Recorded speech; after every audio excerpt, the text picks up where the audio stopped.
I feel that we've survived this long at Crystal Waters, 25 years of being a permaculture eco-village community, probably because we have that intent to be a village. We've got shared goals and visions as a community. Not everyone stands really close to that and says, yes, this is our goals and our vision, but there's 250 of us here, counting all the kids, and I think one of the things that's helped us really survive is that it's a beautiful place. In nature, clean air, fresh water, community, neighbours, things like that. I've watched us learn more tolerance and more acceptance of each other. And, I know that I have love for a whole lot of people here who I don't necessarily agree with. But over the years, I've come to just go, oh, that's how that person is. I love and accept them how they are. And I don't always agree with them. I think that's a maturity in community that we get to. And we do have social times like our Saturday mornings where we come regularly together. We used to have shared meals once a month kind of thing, and that comes in and it goes out. And we have functions, once a month, the market once a month. I think having regular things that brings our energy in and connects so we can be social with each other. The more we connect and know each other personally, the more likely we are to get through the hard times and not spit in someone's face if we don't agree what's going on. And we have things like that happen. That's just how community is. It's like we're this huge family, except some of us don't necessarily know each other. It's become that big that you don't always know every person here. But I've consulted to communities all around the country and overseas sometimes too. I've visited different intentional communities and village communities all around the place, and probably one of the things that we don't do here that I watch works really well in other communities is eating meals together, sharing meals. I've watched communities like Tui in Golden Bay in New Zealand and Earth Song Eco Neighbourhood that's in Auckland, in the suburbs in Auckland in New Zealand. They share meals very regularly. Like Earth Song's been together 30 years or something like that. They eat together twice a week. And it's fantastic. Both those communities use the colours of empowerment cards. I watch Belbunya that's just up here, 50 minutes away. I've done some consultancy for them. They eat together every night. They also use creative process in what they do, and I watch those communities be much more bonded, much closer together than what we are here. But they're intentional communities. We're actually an intentional village. And that's the difference. We don't have that pressure of having to be a community, though a lot of us want that, and we live that, and we're the ones that get involved, especially down here with the co-op and what our co-op board's supporting us to do as they're our social and entrepreneurial arm of the community. So, I really support that. Some people don't, they just stay in their own blocks, do their own thing as if it's a subdivision with good design principles underneath it in a beautiful place in nature. That's how some people live. Some of us bring community together. And it's those community things where we're more likely to use the creative process, I notice. And it's those folks who are interested in my work and support it. Beautifully said, thank you, and covered a lot of ground.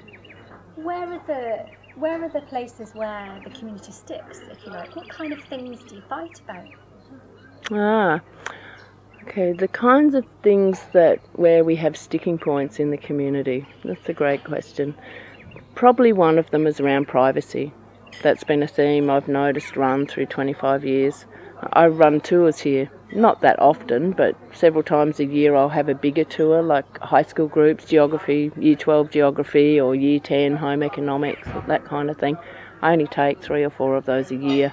Northey Street City Farm from Brisbane, I usually guide them around maybe 3 times a year. If they turn up in a really big bus, that's not a very good idea. It's hard to get the bus around. It wastes their time because we can't get easily to other places, but it's intrusive on people's privacy here. And I have a commitment not to do that. But occasionally, it's happened twice this year, and I feel really embarrassed by it. They've turned up in this huge bus, and I've had residents just go, and I'm going, sorry, I couldn't, what do I do? Some people really like their privacy. And in reality, when a lot of us moved here at the start, I can't talk for others, but I knew the world would be watching us. First permaculture village in the world. The word eco-village wasn't even coined then. We do use that because Max Lindiger, who lives here, he's one of the founder of the terminology of eco-villages and the whole methodology of that. So that's definitely a sticking point. How we use our common land, but there's processes in place where, if we want to license some common land to do something, we need to talk to all our neighbours and that kind of thing. Yeah, so they're probably the major sticking points that I've noticed. I've lived in shared houses, I've been part of, university student representative councils and that kind of thing when I was a young person.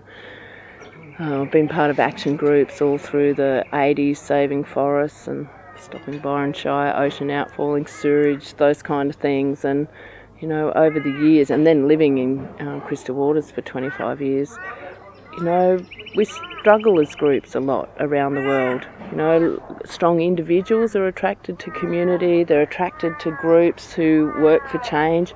So you get a whole pile of strong people in a room, and it's a recipe for challenging times, and some groups struggle with that. Other people who are a bit more okay with conflict or change, they ride the wave with that and are okay, but a lot of people struggle, and it might spit people out of the group. And for me, as part of a group, I don't want that. I don't want people peeling off and going, oh, that's it, I'm over it, I'm out of here. We lose that person's love and passion and energy for the world or for the community or the group, whatever we're part of. And so for me to introduce more creative decision-making tools, discussion tools, that kind of thing, I do a one-day dynamic decision-making course, and I've made a kit of all sorts of really good processes that people can use to have discussions, to make decisions and to work through problems and challenges, and good governance and that kind of stuff. But also this course that I'm doing here, very much it's about helping people step up into creative facilitation rather than the boring kinds of, chalk and talk or PowerPoint these days, things like that.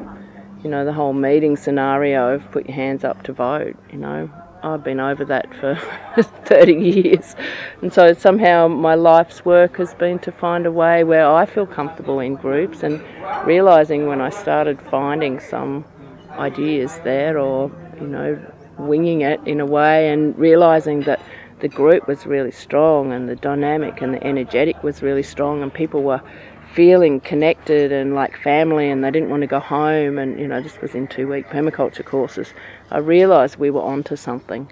One of my biggest passions is supporting individuals who work in groups, or groups themselves work more effectively for a positive world. So work a lot with dynamic decision-making techniques, helping groups have discussions, and so they're not so much problem-solving or conflict resolution issues coming up and that kind of thing. So this training in particular, it's my core work and my core passion. I've been doing it since the early 90s, and it's morphed into a learning methodology, which I'm calling dynamic groups, dynamic learning. And maybe I've done 30 trainings like this, probably more now, 50, something like that. I lost track a long time ago. And I love to work with people who work for permaculture transition towns, environmental educators, community development workers. And these days quite a lot of people who are involved in healing and gender work and more inner work and transformational stuff too, as well as, corporate people and managers and, council leaders and things like that. So I get quite a diversity in my groups.